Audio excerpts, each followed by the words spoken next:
Last week's race was the first time this season someone other than Proudfoot or Hargraves finished in first or second. Kokomo saw John Ratley arrive and shake up the established order. Considering the points remain incredibly narrow between our two title contenders, Ratley might wind up being the deciding factor as to who comes away the champion. Every point will be important this season as we get ready to watch Round 5 of the Bootleg Racing League's Dirt Street Stock Series. And you'll see it all live here on the Global SimRacing Channel. Hi, I'm Joe Peak, and with me in the booth is DJ Clark. Behind the scenes is our director, Sean Crackers Ambrose, and he's using cameras provided by Dougie Beard. Cedar Lake is another circuit that saw Brandon take the win last season. Let's head to our track guide to see if its qualities will give him the edge yet again. Welcome to Cedar Lake Speedway. This jewel of a racetrack nestled between the North Woods of Wisconsin and the metropolis of Minneapolis has made a mark in its nearly 65 years of operations. At 3/8 of a mile, the action here is tight and packed. Those 12 degrees of banking in the corners helps lead to a variety of lines, but the straights are short enough that in some high-powered cars, you are never really going straight. As part of NASCAR's Home Tracks initiative, the weekly racing list here is long and pulls in great car counts. The clay surface getting a workout from the late models, pro stocks, sprint cars of the winged and non-winged varieties, modifieds, and of course, your general street stocks. Some big series come through here too. Want a dirt track race to win $50,000 at? Well, the World of Outlaws late models headline the USA Nationals here. You can get that kind of payout. And for good measure, the World of Outlaws sprint cars make regular stops here also. Now it's time to put on the helmet and strap in as 10,000 fans are ready to see some dirt track racing in northern Wisconsin.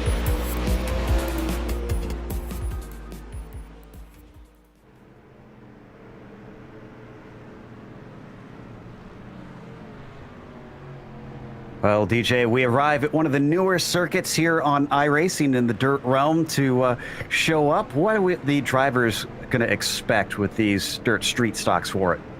Well, Joe, it's going to be a very, very quick circuit. Very, very tight around here. Not a lot of time spent keeping the car exactly straight. I anticipate throughout the night a very movable line in this track in particular. The sort of progressive banking that we have means that near the end of the race, as the cushion starts to push up the track, you're going to see this thing get very, very topside dominant.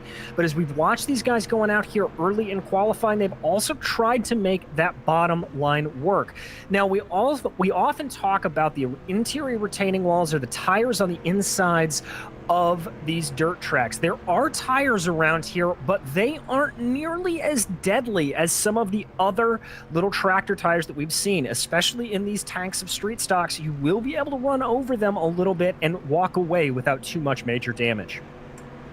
It's a little more forgiving, it seems, for the drivers, but the points are never forgiving. If you mess up in this short of a season, then you can find yourself falling down the order. For Hargraves, he didn't fall too far back with his finish off the podium last round, but he is 5 behind Proudfoot now, and you can see just how dominant the two of them has been because Billy Northcutt is in third by 54 points behind Brandon, and that's just after 4 rounds. Justin Morton not too far behind him, along with J.R. Shepard. Ratley only came in last round, so that's why you don't see him within the top 5, but that might change. What about today's race details, DJ? Well, Joe, as always, we are running the dirt street stocks here in the 5th of 11 rounds, so about halfway through our season. Now, the heat race format is going to work like this. Drivers are out on course right now for a practice session, and then they're going to have 4 laps of solo qualifying to set their best time. Now, that is going to determine the order for the heat races. The series of heat races tonight, we will then run, and the top 3 from those heat races will automatically advance to the A main feature. Anybody who doesn't place in the top 3 during the course of the heat races, they will be relegated to the B main. Now, there's a maximum of 24 drivers in the A main, and we only have 15 participants right now, so everybody will advance, and that B main will just decide the starting order. When we get to the A main, though, it's going to be a 40-lap race, and that's going to be the first time we see cautions. No cautions will be thrown up to that point. And as always in this series, it is a fixed setup, so it is really and truly down to driver talent, not necessarily how well you're able to tune the car. We've got just a little bit less than 5 minutes left, actually about 4 minutes now, before we get to that qualifying session. Now, DJ, you were telling me how, and we're seeing it here with the 22, Brandon trying to run that high side, and you're expecting most drivers to be leaning towards the high end of the track as we see his onboard. But you're also typically bringing up, throughout the races, drivers that you think tend to prefer the bottom side, or at least show better on the bottom or the top, or have their typical style of racing. So knowing that, who do you think is likely to thrive a little better here today? Well, I think some guys, I mean, obviously it's easy to say, but guys like Proudfoot and Hargraves are going to do very, very well. We have seen them both be very adaptable drivers. But if this track continues to be topside dominant, keep your eyes peeled for, he's actually not here. I was going to say Justin Morton, but I don't see him on the entry list today. So never mind on that regard. J.R. Shepard, though, is one that we tend to like, he tends to like to be able to change up the line a little bit more. So this may be a little bit of a redemptive one for him. Although I have to say, Brennan Myers right now putting in a very, very quick time to sit in second. He's had a run of bad luck recently. This may be the track to turn that around. He's got himself, up into that P2 spot, less than a tenth off of Billy Northcutt, who holds the current pole position, well, not pole position, I should say, but the fastest time here in the warm-up session. Maybe he can back that up a little bit later. Shepard, for what it's worth, doesn't seem to be going too hot right now. He's all the way down in 11th on the timing sheets, but he's still out there practicing, trying some lines, as you can also see the number 6 as well of Gary Clinton out there, trying to see what he can get out of this. Looks like I've got Robbie Robinson out there in the 56 as well. And I think we're having a few issues with our paints, as it seems. This is Shepard here coming off. So this is the right one, the 98. Coming around and really getting up high now. This line has certainly grown its way up the hill since we came in this session, because it was at 0 when we started a completely fresh and new track. And there is another on board of J.R. Shepard as well. Really strikes me the difference in the style that they race, and I'm sure it might sound silly to sort of a new viewer, DJ, but to me it looks different seeing the way that JR sits and kind of handles the wheel compared to the way that we see Proudfoot sitting and handling his wheel.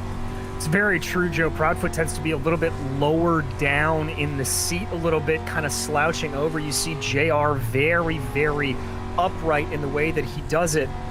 But the one thing that I do see that is a similarity between the two drivers, we've talked in the past about Proudfoot really only racing with one hand, and that allows for him to get a good feel of the steering wheel. Look at the way that JR is driving. Look how loose his fingertips are around that wheel. It's a very, very light touch. A lot of times when you get guys that come out onto the dirt side of iRacing, and we are guilty of it as well, you say you got to chuck it in through the corner and really, really throw it. Well, JR showing there that maybe that little finesse way is the way to drive these things well. And I'm sure for dirt fans, they're not going to hear this on a dirt broadcast often, but it does make me think of that Fangio line where he talks about he raced with his fingertips, just never really gripped the wheel, just was always trying to caress the car around the corners. Last few seconds in the warm-up session, then we're going to be moving over to the qualifying, and it's a nice cool night here as we see the sun setting at Cedar Lake in Wisconsin, one of the couple tracks that we have here on iRacing hailing up from this state, including, of course, Road America as well. Looks like they are now moving over, so they will get 4 laps to try and set their quickest time here. It is not an average, just their best one will count, and it will place them in their respective heats. And I see Cedar being one of the first to get on the course. He is indeed. He is taking to that low side here as he's going to go around on the front stretch as he starts his flying lap, choosing there to go for the high side. Let's see what he can wind up. It looks like corners 1 and 2 are also, or excuse me, no, 3 and 4 rather, are much more slicked up than what I'm seeing in 1 and 2, which seem to have a much wider open line right now. Seneca, the first to set a time is a 16.4, but is immediately overtaken. Billy Northcutt, who only sets a single lap, and then he has reset to the pit. So either he feels confident or he's waiting to see how it progresses from here.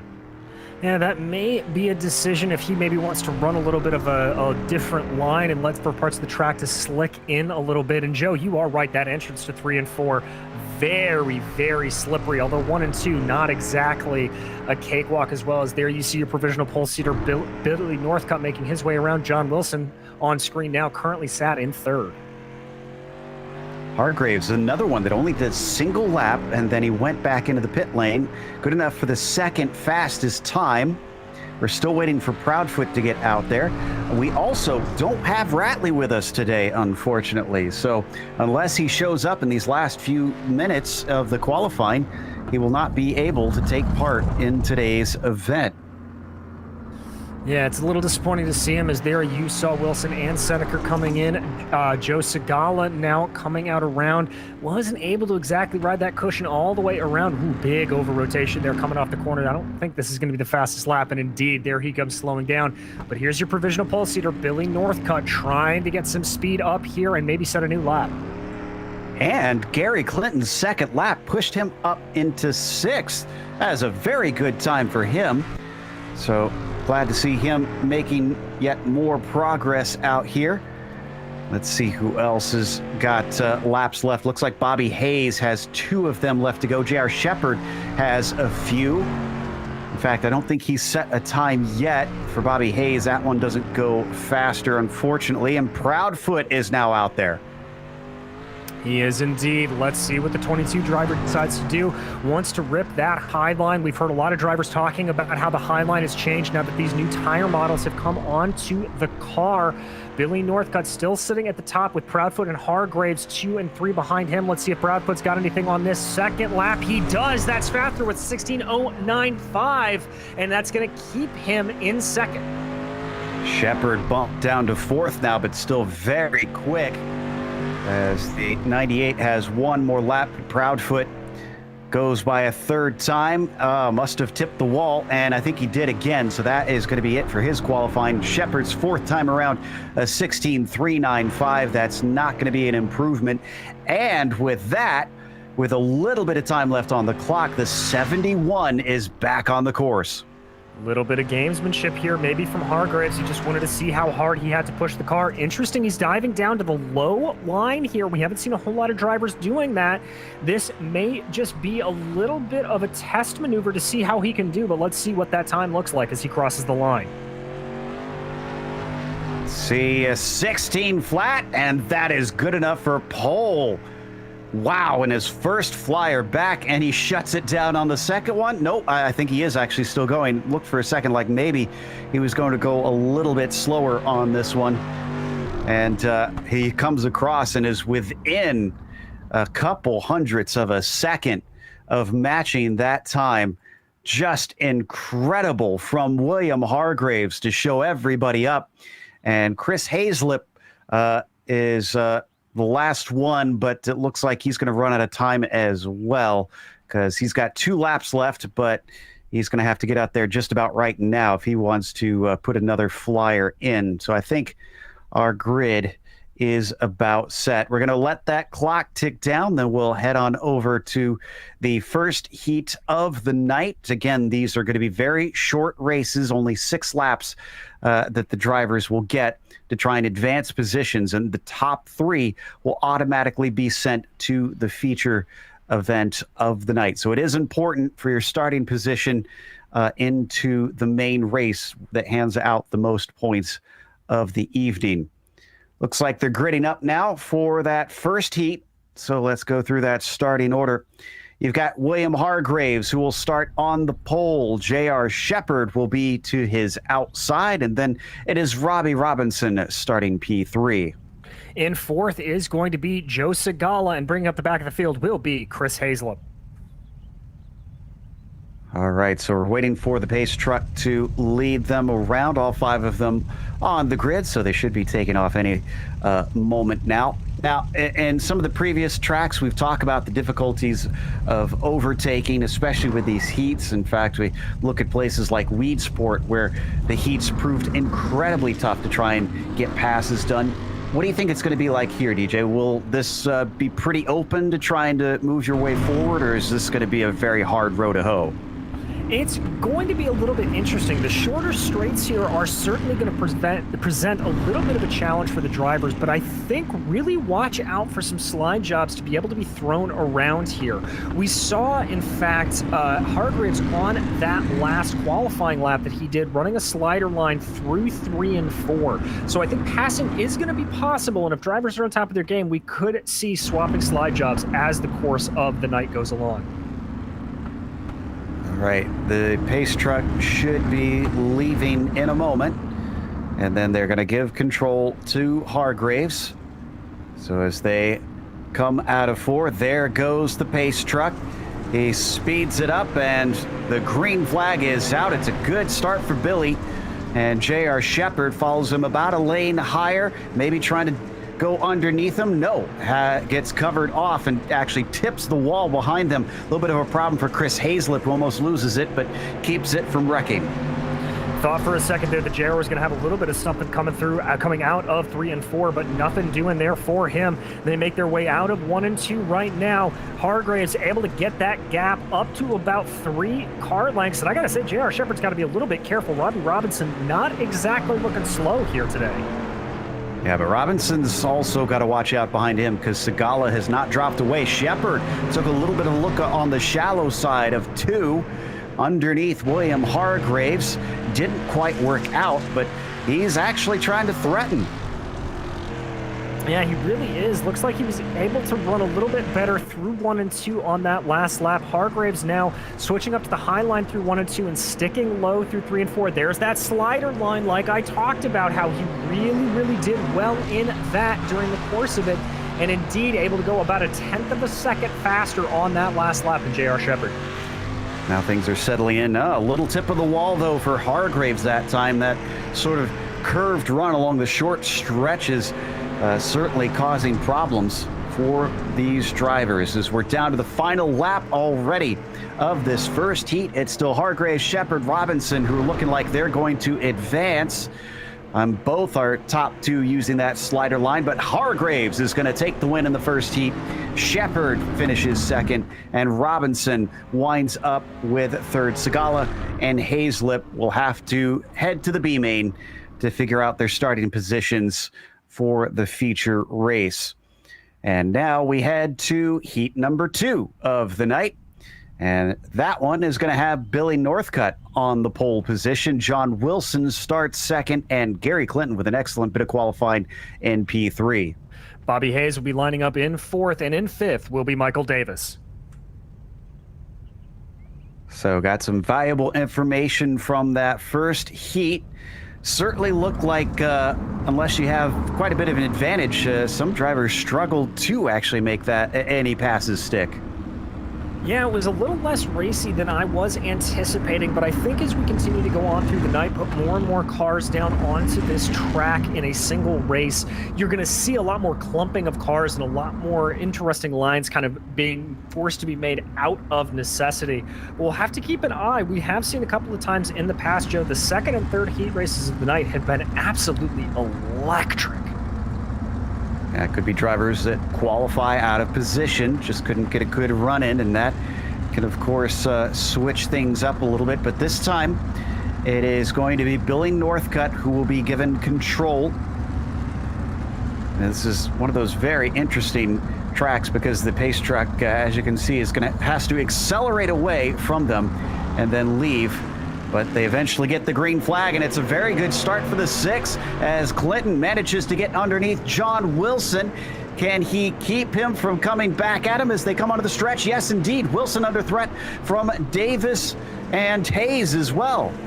Clinton now up to the high side. They almost come 3 wide out of turn 4. Davis really doing a good job here to try to keep everything together. He looks not going to have it, but now Clinton in a good battle with John Wilson. Wilson sticking to that inside. He wants it back, and this is allowing Northcutt to stretch away, but it's a bad exit out of 4, and the 75 has to get back in line. No, he's going to go underneath him once more, but he cannot drift up, and Gary Clinton has them all bottled up. Clinton doing a very good job there to place the car just where Wilson wanted to go, so Wilson had to check up. Doing a very, very nice job of running that middle to low line here is the number 6, holding ground very effectively. This will be a real boon to him as well, as that'll get him 3 places up in the start of the next race compared to what he would have had if he just sat on his laurels on that start. Wilson still fighting back, and this one's looking a lot stronger. He's underneath him. They almost banged doors, and here we go, side by side with Gary Clinton going way too high into the corner, and he gives it up. Yeah, Clinton's looking very squirrely coming off of the corners. Looks like he's getting a little bit of wheel spin as they go around. Advantages back to Wilson. But Billy Northcutt, miles ahead of everybody, is going to take the win today in heat number 2. Wilson will get second. Who's going to get third? I think it barely goes to Gary Clinton with Hayes 4th and Davis in 5th, rounding out our finishing order. Whew, close at the end for the advancing cars, but now we head to heat number 3, and Brandon Proudfoot starts on this pole position. Brennan Myers starts second, and Jason Dill will be P3. Ryan Seneker is going to be starting off in 4th, followed by Austin Belke in 5th. So that one had a little bit more action than what we saw in the first one. Things definitely switching up among them. And we get 6 more laps in this last heat of the evening. Rather small compared to what we're used to in some of the other races we've seen this season, but still showing us some good fun out here as we ride on board with Austin Belke, who will start tail end Charlie today. Yeah, and you can see Austin there. He's going to be starting on what I anticipate on the inside. Interesting there, Brandon Proudfoot ahead, giving the car a little bit of gas, just trying to get some heat into those tires, potentially get him working a little bit on the track. I wonder if he was testing to see what the grip was like on that start, just to see what he's got underneath him when they get that green here in about 2 corners time. Pace truck will let go of the 22. And then he gets to decide when they accelerate. Can he pull one over on Brennan Myers? Green flag is out, and he is off. And indeed, he immediately slots in front of the 25. Behind him, Jason Dill, not able to try and attack. And look at how low the 22 is going, actually clipping the tires on the inside. And there it goes to that slider line that we saw Hargraves run during qualifying. Ooh, looks like Belke got a little bit crossed up in the background there. But yeah, Proudfoot just running that low line through 1 and 2 to absolute perfection. I think that was a little contact between Dill and Belke, unfortunately, that may have caused that. But right now, Brennan Proudfoot is just going to run it away. Myers following him on the high line, liking that a lot more like his competitors behind him, Seneker and Jason Dill, effectively riding right up against him. Yeah, it's very close in the back, though, but Proudfoot able to pull about a 1.2 second gap already, and now he moves up to the high line. I think, Joe, he's just starting to experiment a little bit, trying to find where the best grip on the track is. Seneca got a great shot off the corner, but couldn't manage to get side by side with Myers that time. As we hop on board with the 61, takes it right up against the wall, trying to see if he can get the shot off the corner, but nothing doing for the time being. A little bit of contact there with Myers. I don't think Seneca anticipated just how much speed he was going to have. White flag is out, though. Seneca's got 1 more lap to try to move himself up into second.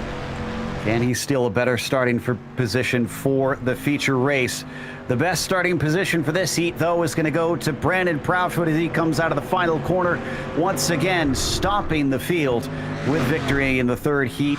Brendan Myers was second, Seneca third. Belke and Dill will now immediately move over to our B main race. Now, I always found this one interesting, DJ, because of the fact that these guys don't get any sort of warm-up. So those who started in the first heat and didn't advance basically are coming in blind. They certainly are, and it does lead them to a little bit even more of a disadvantage because the guys in that third heat, they have just been on this track. So there is a little bit of a disparity. Watch for guys maybe like Belke and Dill to just maybe make a jump here on the first couple of laps because they know the track condition.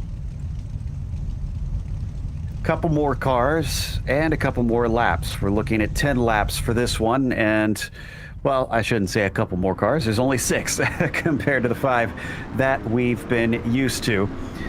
But the 81 will have control of it. Joe Segala has a chance to snag himself a consolation race victory, and whether or not that means a whole lot, it is good points and it's an ego boost.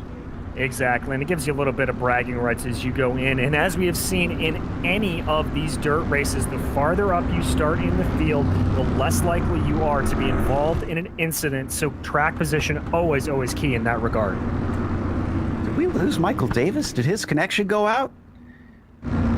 Yeah, he's blinking very badly. So the 99 might not get to race much here in this heat unless he can get that under control. They might ask him to park it, unfortunately. But we're already heading towards the green flag now. And it is going to be the 81 of Joe Segala who has control. He takes the green flag. Not the biggest jump over his rivals that we've seen quite yet, but he does get ahead of the 13 of Hayes. Behind them, a spin down for Chris Hazlip. And unfortunately, he goes to the back. Not sure if there was a little bit of contact there with Dill or not, but one way or another, Hazlip around. Very tight battle up front, though. That is Bobby Hayes trying to poke his nose to the inside of Joe Segala. Belke running that high line, seeing if he can get a little bit more momentum, and indeed, he's going to be parallel with Hayes as they enter 3 and 4. This might just work a treat. The high line is doing well for him, and he's got the speed. He goes past the 13 briefly. Can he keep this up? He's even starting to gain on the 81 a little bit as well. He's not going to have too many laps to do it, though. Again, only 10 total in this race, but the 24 has this sussed out a lot better than those around him. He certainly does. A little bit surprising here that the 81 of Joe Segala is not moving to cover off Belke more. I think the one thing he is suffering from here, though, as we ride on board with Austin, is the fact that when he comes off of those corners, he is effectively boxed in with Hayes to his inside and Segala right to his front of him, that he's got nowhere to go but to continue riding that high side. Maybe something will allow him enough of an advantage to get side by side with the 81. That's about his best hope right now. Oh, and there it is right there. He got a little bit down the front stretch. He was given space. So we ride on board with Belke. That's a slip up from the 81 once again, right to his bumper and gives him a hello. Oh, and he goes down too low. Then he's going to bang into the side of the 24. Look at him trying to counter steer, but he catches it. Still, it gives the lead to the 13. Oh, my goodness gracious, and great that we got to see that on board. You saw that momentary look of frustration from Belke, opposite lock going into the steering and able to gather it up back under him. And so now this battle continues to rage on as they cross the line with 3 laps to go. Well, it worked trying to get past the 13 before. Can he do it again now that he lost a little time after that touch from Segala? Joe down to third, still trying to fight back underneath and make up the time lost. As they come around, there is a bobble behind them for 4th place. Jason Dill struggling at times with this slicked up surface. And now the 81 begins to fall back completely, down to 2 laps to go. Not sure that this is going to be enough for Austin Belke, who has about half a second to make up on Hayes. I think it's going to be a mistake from Hayes. That may be the only way that Austin's going to be able to get this done. But it does look like he has that 81 of Joe Segala pretty well covered off. Final lap, and Bobby Hayes, who started this thing and on the front row and fell to third, is going to win for the consolation race. Belke maybe a little bit frustrated as he flew into the pits, taking second, Segala third, Dill fourth, Davis and Hayslip rounded out the field. Well, we finally hit our warm-up before the feature race itself. What have you taken out of the 4 short races that we've seen so far, DJ? Well, Joe, it is not nearly as topside dominant as I was predicting it to be at this course over the course of the night. However, we did see Belke really get some good success running that high line in that last heat. So I think as we get all of these machines out on track, that high side is going to be a little bit more powerful. Watch for guys to start fighting to get up there a little bit more. That low side, very, very tricky to run, but if you've got the precision like the number 22 of Brandon Proudfoot does, that may be a good way too. And remember, Proudfoot is the one that took the fastest time in qualifying, so it's not looking good for those. Hargraves took the fastest time in qualifying. Proudfoot was not the fastest, so he's going to actually have his work cut out for him here this evening to try and overtake his rival. Hargraves has only won a single race so far this season, compared to Proudfoot on 3 currently. And I can definitely see J.R. Shepard has gotten out there quickly and putting some quick times down right away in this warm-up, so that might be something to watch out for from the 99. It very well may be. JR, never one you can count out of any of these races.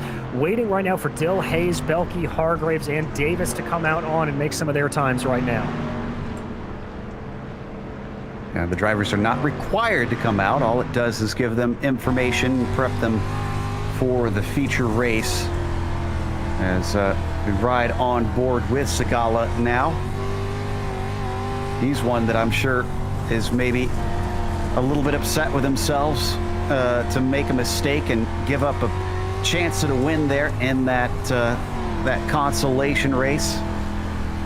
He also lost a number of start positions by him finishing so much farther down in that race, because the consolation does set your start in this feature, but it is behind all of those who automatically qualified their way in through the heats. It is indeed. As there you saw Chris Hayslip just giving us a nice little flash of the back of his car. But, when you get into that position, Joe, when you make a mistake in the heats or in the B main, it really now comes down to just a mental reset. That's what I think really and truly Segala is using this time for. Just wants to get everything back and calm, run the lines that he knows, and get himself back into sort of a zen state to be able to really go attack once the green flag flies in the A main. And you can see the continually changing track as that dark rubbered-in line will grow and get darker and darker, especially now that we'll have all 15 cars on track at once here. It did look like a few of them were struggling with grip in the consolation race. We saw, of course, Segala slip up and get into the side of the 25. Would you put that on the fact that it's slicking up so much there towards the bottom?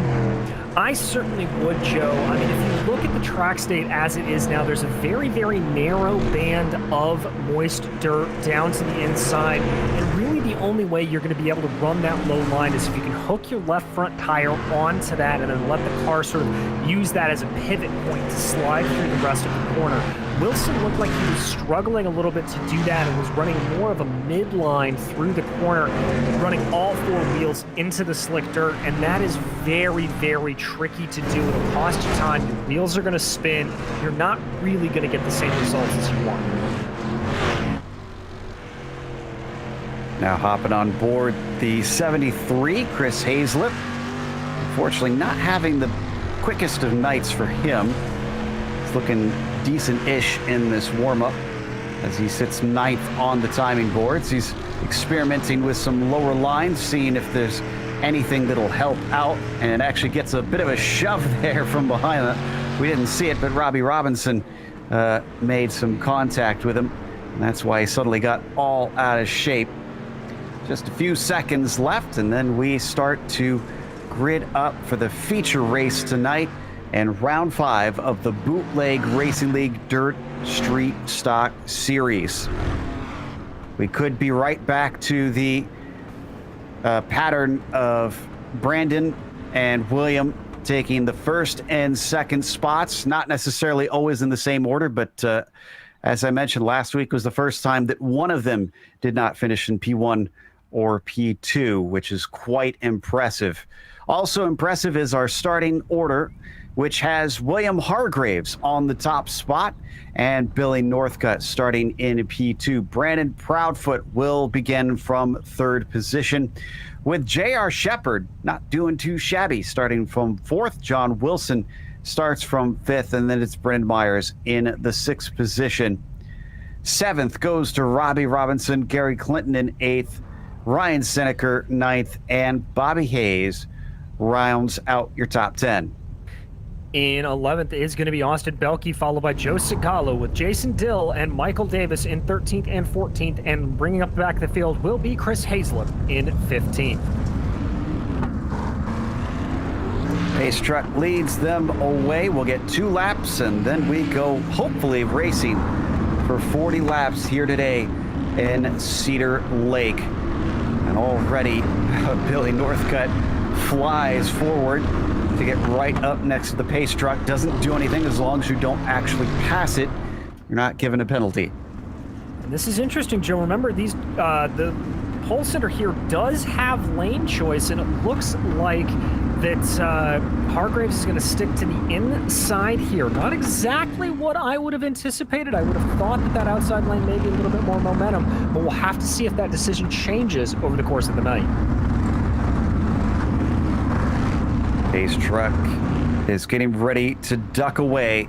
Hargraves, hoping he can fight back, has the advantage and the green flag. As it flies, he does not get a good start, though. Billy Northcutt pulls up alongside him. He's going to go to the very high side as Hargraves goes to the low side. It comes out in Hargraves' favor. It does, but Hargraves, as you said, not the best start there. There we see Hargraves running that slider line that he really seems to like through 3 and 4. Looked like off the start he had a little bit of wheel spin. Car was just a little bit squirrely underneath him, but now they are running line astern, 1, 2, 3, 4. It doesn't seem like... Oh, and we got our first caution of the night. Looks like it's Joe Sigala. Think maybe this was driver error. He's going to have a little bit of contact with Hayes. And you think he's going to avoid the wall as well. Yeah, it does indeed. Looks like he avoids the wall. I think he just carried a little bit too much speed. Yep, there you see it. It's carried a little bit too much speed into that corner.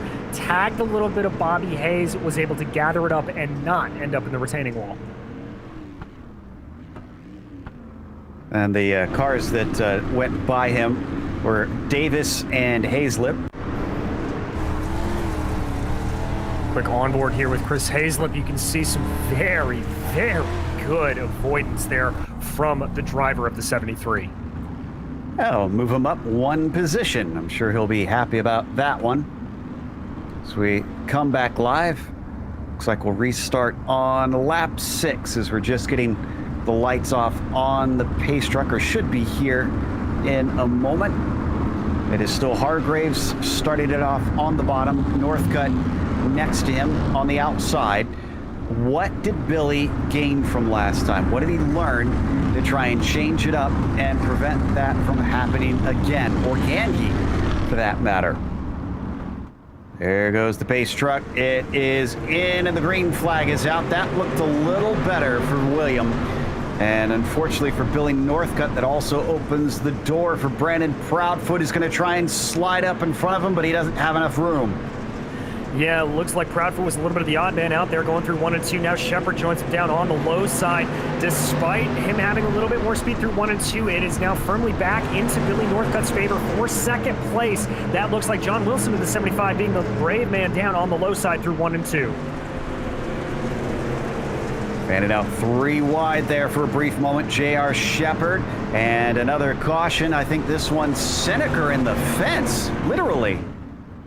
And Joe, I caught it out of the corner of my eye. Ooh, little bit of a love tap there between Hargraves and Northcutt. Not sure if that was intentional. But in terms of Seneker, it looks like he just caught the wall wrong. Coming through 3 and 4, those right side tires just wanted to climb up the concrete.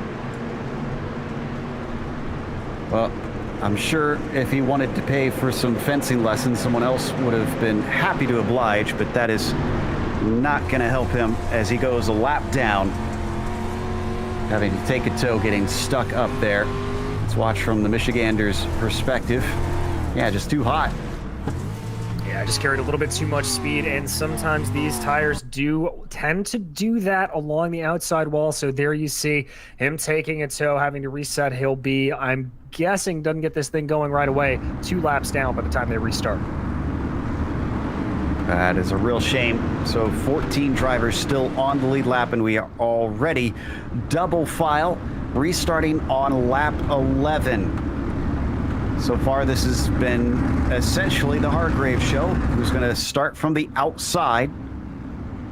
Billy Northcutt, the one challenging instead of Proudfoot like we're used to, but don't count out that yellow 22 as the green flag flies. And Hargraves each time is getting better and better at those restarts. But here comes Northcutt trying to pull the slider. Doesn't work. Instead, he's going to get swamped. No, he actually shoves J.R. Shepard into the wall a little bit. A little bit of contact there. JR thought he saw a gap and went for it, but it just disappeared on him very quickly. Now he's locked into a battle here, a 3-way battle between Proudfoot and Myers up front. Proudfoot trying to get that crossover line to work, not able to get it done. Did that contact hurt Shepard's car at all? Nope, doesn't look like it as he actually blasts past the 22 of Brandon Proudfoot. And in fact, Proudfoot looks like he might have problems because Brennan Myers and John Wilson are behind him, each on a different lane. And Joe, they've got even more problems up ahead as you see J.R. Shepard really hitting the wall there. That is Michael Davis directly in front of our leaders. You can see him out of this camera from J.R. Shepard. That could present a real problem as Hargraves is about to catch him. Just about knocked the wall down. He really smacked that right side. And down low, Michael Davis doing his best to simply stay out of the way and not cause any more headaches than he needs to for our lead drivers. Indeed, and now everybody's starting to calm down a little bit. Hargraves running a little bit of a lower line than Northcutt, Shepard, and Proudfoot behind that second, third, and fourth place car trying to do something there. There you see, that's Northcutt diving down to a low line to see if that can get him anything doing, but not able to get the crossover quite yet. It might take something a little bit more than that to make that stick. So we are now already on to lap 17, just about halfway through this race. Billy Northcutt looking like he might be the plug in the spigot because J.R. Shepard, Brandon Proudfoot, and Brennan Myers have been very close, but they got to stop fighting with each other if they want to get that spot away from Northcutt. They very much do, but those three still just scrapping a little bit more. We right on board with Brandon Proudfoot. You see him trying to get that line to go. Not exactly able to get it off the corner the way he'd like to, but dives down to the inside line now. Every once in a while, he does like to try and experiment with that, and this gives us a great view of what I was talking about before. Just looks much more relaxed and even physically laid back compared to J.R. Shepard. Yeah, very much so, and that really all does come down to driving style. But as I said, the similarity between the two is the way that they are just very loosely holding onto that steering wheel, letting the car tell them the feedback and letting the car drive itself as much as possible. Now we've officially hit halfway. It was Hargraves who finished off the podium for the first time. Oh, and we got a caution. Is it Jason Dill maybe, or Belke? No, it was Belke in the 24. Oh, no. Looks like the 81 there of Joe Segala also may have been mixed up in that too. We're going to watch Belke. We're going to watch Segala here. Oh, we're on Belke now. Oh, now that is bizarre. The rear of the car climbed first before anything else. I've never seen that happen. Yeah, nor have I, Joe, and there you see that little bit of contact with Segala. I think Segala may have just been anticipating Belke in front of him towing or getting moving and not really seeing that happen. But yeah, bizarre incident for Belke there. I, too, have never seen the rear tire want to climb over the wall like that. That takes us down to only 10 cars left on the lead lap. So we're getting fewer and fewer potential contenders for the victory here today. And what I was about to say earlier was it was Hargraves who finished off the podium at Kokomo. But right now, it is Brandon Proudfoot who's off the podium here at Cedar Lake. So will this be the chance for Billy to tie it back up with his rival?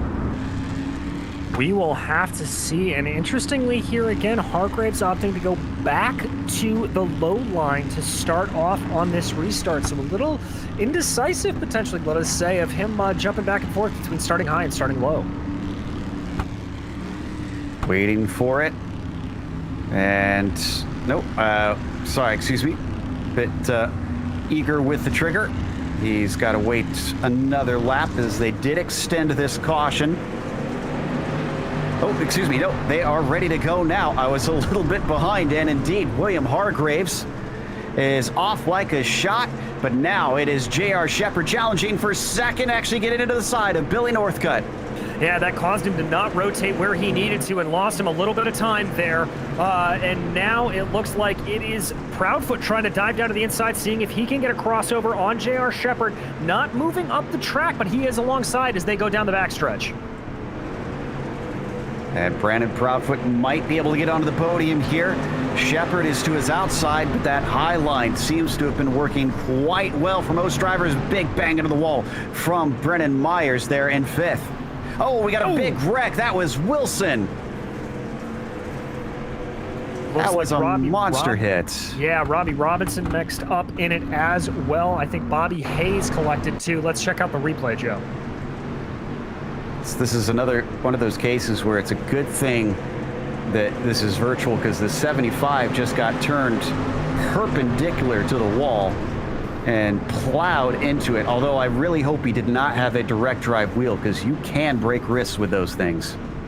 Oh, yeah, that was just a very unfortunate circumstance there. You see the just kerfluffle that happens, really all precipitated by that's Robbie Robinson getting a little bit turned around there and getting into the 75 of John Wilson. That sent him spinning. And the hapless victim there was Bobby Hayes, just absolutely nowhere for the 13 to go. So this has been interesting. It's something of an attrition-filled race today here, DJ, and not exactly what I expected. I don't usually see this many cars having taken time in the pits either for repairs or to get their spare. Nor am I, Joe. We're used to seeing this series really race pretty clean and pretty green with not a lot of cars going a lap down. So that's really throwing something different here for these drivers. But up front, it's the same old story we've seen time and time again. It's Northcutt and Hargraves side by side. Going to restart with 9 to go, and Hargraves did not get as good of a start this time. Northcutt's becoming wise to his tactics, but so is J.R. Shepard, who once again tries to challenge. He almost gets fully in front of the double lot. Almost gets it. They're going to be perfectly parallel as they come into the corner. Big wall smack there from Brendan Myers behind. Oh!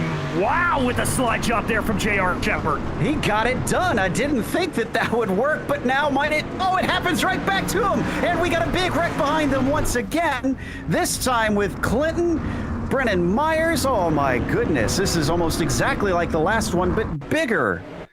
Oh, just a little bit too much of a tip there. You see this very fierce battling, focusing here on Billy Northcutt. A little bit of contact with J.R. Shepard as they come into the corner. As they come around now, there's that little bit of a pinch. He's got to check up. Now they dive into 1 and 2. This incident's going to happen on the outside of the corner. A little bit of an over-rotation there. Myers tips the back of him. Clinton gets caught up. Hazlip there. You can see the 99 of Michael Davis. Just absolutely nowhere for those trailing cars to go. That was a wild lap and a half that we had. Not only did we have the huge wreck, but Proudfoot somehow went from 4th to 2nd, and Shepard briefly was in that P2 before he gets slotted back to 3rd. And unfortunately, a few of our front runners found themselves with tons and tons of damage. Billy Northcutt, sadly, among them. indeed. He was running such a great race here, and that really just came back to bite him. But now we are going to have to see what Brandon Proudfoot can do. Looks like he'll be starting to the inside of your leader, William Hargraves. Let's see if he could do what Northcutt could not and take the lead away from that 71. How about Chris Hazlip? Started this thing 15th and is now in 5th. Really taking advantage of this attrition as the green flag waves. Hargraves much better over Proudfoot compared to what we saw last time, but Proudfoot is a little hot into the corner, tips the outside wall, doesn't give J.R. Shepard the chance that he needs. They're going to be 3 to go at the line this time. Anybody who wants to make a move has got to do it soon. Shepard looked like he lost out a little bit there through 3 and 4. All of 3 of your podium drivers riding the high side here, trying to get that car wound up. Rest assured that Hargraves is looking in his mirror. They split. Hargraves on the slider line. Proudfoot up to the high side. He's not going to be able to get side by side, though. Shepard also taking the low one down there. And Robbie Robinson holding on just in case craziness starts to erupt. We're going to get the white flag this time by William Hargraves. Can he hold on for one more lap? There's the slide attempt from the 22. He's going to hug all the way low. Doesn't quite work that time. One more corner to go. William Hargraves off of turn 4 is going to win here today. Second of the season for the 71 happening at Cedar Lake. Proudfoot in second. Shepard rounds out the podium. Oh, J.R. Shepard very much out of touch there with Proudfoot by the end. I think he made a couple of little bobbles, but what a collected drive from Brandon Proudfoot, just sticking his nose in there where it needed to be and staying alive until the end to come home with that podium. But your winner, Hargraves, absolutely dominant here today. He's got to be happy about that as an answer back on Proudfoot, but it's going to take us to a quick break. We'll come back with the unofficial results as well as driver interviews, so don't go away.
Welcome back to Cedar Lake Speedway. Round 5 of the Bootleg Racing League Dirt Street Stock Series had William Hargraves take win number 2 this season ahead of Brandon Proudfoot. That's the 4th race we've had where those two were in the top 2 spots. J.R. Shepard got himself a 3rd, with Robbie Robinson surviving all the chaos in that mid-pack to finish P4. Brennan Myers took 5th with Chris Hazlip. I'll have to check to see if that's one of his best finishes this season, from 15th to 6th. Gary Clinton took P7 with Joe Segala, first car a lap down, in 8th. John Wilson 9th, and Austin Belke in 10th. In 11th was Michael Davis, followed by Ryan Seneker. Billy Northcutt behind them, an early leader caught out in one of those yellow flag incidents, with Ryan Seneker, Bobby Hayes, and Jason Dill rounding out your field. That's going to take us to our winner for this evening, William Hargraves. And William, congratulations. You had a lot of cautions to deal with, though, and some of those restarts, it looked like the driver in second place actually had a good shot at trying to challenge you some of the times. Yeah, for sure. I was kind of switching it up there a little bit on purpose, just in case, for that reason at the end there. I knew exactly what I wanted to do for sure. There was a couple times there I definitely maybe could have lost the lead there just on the restart alone, for sure. This is obviously your second victory of the season, but this comes back after your first time off the podium. Does this, do you think, help get you kind of back on track? Because the points chase between you and Brandon is extremely narrow. Yeah. I mean, as far as last week goes, I just kind of chalk that one up. I mean, it is what it is. You can't win them all by any means, so you just keep plugging away week in, week out. I kind of like this place a lot. It's basically home to me, so I'm pretty familiar with this track. It's always special getting that home track win, at least on iRacing, as close as we can get to the home track sometimes. Lernerville, though, heads back over to the east side of things, and it takes away some of the boundaries that this one had. Can you keep it within the track limits there? Well, I sure hope so. Like you said, there are no walls there. It's definitely the possibility of going off. And I know I've most definitely done it my fair share of times. I might have to do a little practice for that race. I haven't really been doing a whole lot of practice lately, like I want to be. I've been actually kind of getting into the asphalt lately. So I'll probably have to do some practice for that track for sure. Jack of all trades pretty soon there, as the number 71 takes the victory. Williams, who helped make this one possible? I'd like to start off by thanking you guys for doing the broadcast. And I'd like to thank everybody over in the BRL League. It's always fun racing. A lot of respect for all these guys. Lots of fun, and it's usually good, clean racing for the most part. I'd like to thank my Dirt Panda Racing teammates, Viv's Retail Liquor, Wild Bill's Race Designs, and Malum Electric. Your winner, William Hargraves. And up next, DJ has caught up with Brandon Proudfoot, who finished P2 today, but certainly waited until late to get there. You really did, Brandon, but it looked like you were in the thick of it all the way through that race. Talk me through what must have been a windshield full of dirt for you most of that race. It definitely was, and it was honestly the first experience I've had with visibility being a little bit of an issue, especially going into 3 and 4 where it's more of a plateau rather than it is 1 and 2 where it's a little bit more gradual banking. But yeah, I was moved around throughout the night trying different lines, and it was real hard to pass the night, that's for sure. So I have to ask then, with the trying to different lines and stuff, was it your strategy to just sort of hold back a little bit? Because Joe and I were remarking off air that it just looked like you came alive there on that penultimate restart and really started to push your way forward. So was that a strategy call, or were you just having trouble getting it hooked up? A little bit of both, I guess you could say. Track was real burnt off there towards the end, and with it being so black like that, throwing sliders, especially with the street stocks, it's a lot of a different momentum break compared to a guy doing a slider versus the guys that are actually running that top side. And it can get a little dicey whenever you're trying to run those lines. And I seen both William and Billy hitting the wall going in a few times. And I did it once pretty good, and I just wanted to avoid that as much as I could throughout the night. Well, you definitely won't have that problem of a wall come next week at Lernerville, but a little bit maybe more of a dangerous opportunity there. How do you think that one's going to fare out? It's going to, whoever has the biggest gonads, to put it in a PG way. It's just like this track. It's that top is usually pretty strong once that race comes in throughout the night, and it's about who can try and hook up what left of the cushion is left before you go up and over. Well, I am looking forward to it. I'm sure it's one of my favorite tracks on the service. But Brandon, anybody you'd like to thank for the second place here tonight? Of course, Fistful Bourbon, Winners Get Whiskey, Congrats, William, hell of a race. Journal Tire, Polaris RZR, Vision Wheel, State Racing Fabrications, and all the minor sponsors are going to make it a little bit shorter tonight. You guys doing the broadcast, and Lowell and all the guys keeping it going. That was Brandon Proudfoot, your second place driver. And now Joe Peak has caught up with our third place driver, J.R. Shepard. Indeed, JR was flirting up with those higher spots for much of the race. In fact, JR, at one point, we saw you into second, and then Brandon took it away from you right away. I mean, were you kind of surprised that suddenly that car was in front? No, not at all. I knew that he was back there observing and learning everything he could, and he's one of those guys that's able to do that really, really nice slider line. So I knew it was coming, and there was very little that I could do about it. There also was just a whole lot of cautions out there today. Do you feel grateful that you were a little bit farther up? Because we saw some big wrecks in the back.